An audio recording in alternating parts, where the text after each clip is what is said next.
আকবার আল্লাহু আকবার ওয়ালিল্লাহিল হামদ। আমার সাথে সবাই বলো আল্লাহু আকবার আল্লাহু আকবার। আরো জোরে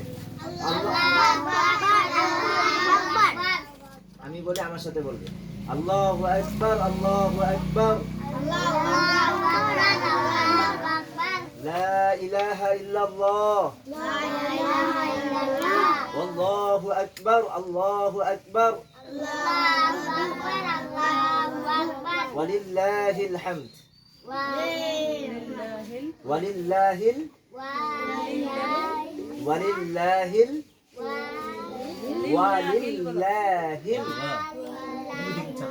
হামদ। মাশাআল্লাহ। আরো সুন্দর করে বলতে হবে আল্লাহর নাম, আমাদেরকে যিনি সৃষ্টি করেছেন তার নামটা আমাদের আরো কত সুন্দর করে বলা উচিত। হ্যাঁ আমার সাথে আবার বলেন আল্লাহু আকবার। দেখি এবার কে বেশি সুন্দর করে বলতে পারে আমি দেখবো। আল্লাহু আকবার আল্লাহু আকবার আল্লাহু আকবার আল্লাহু আকবার লা ইলাহা ইল্লাল্লাহ লা ইলাহা ইল্লাল্লাহ আল্লাহু আকবার আল্লাহু আকবার আল্লাহু আকবার আল্লাহু আকবার ওয়ালিল্লাহিল হামদ। ওয়ালিল্লাহিল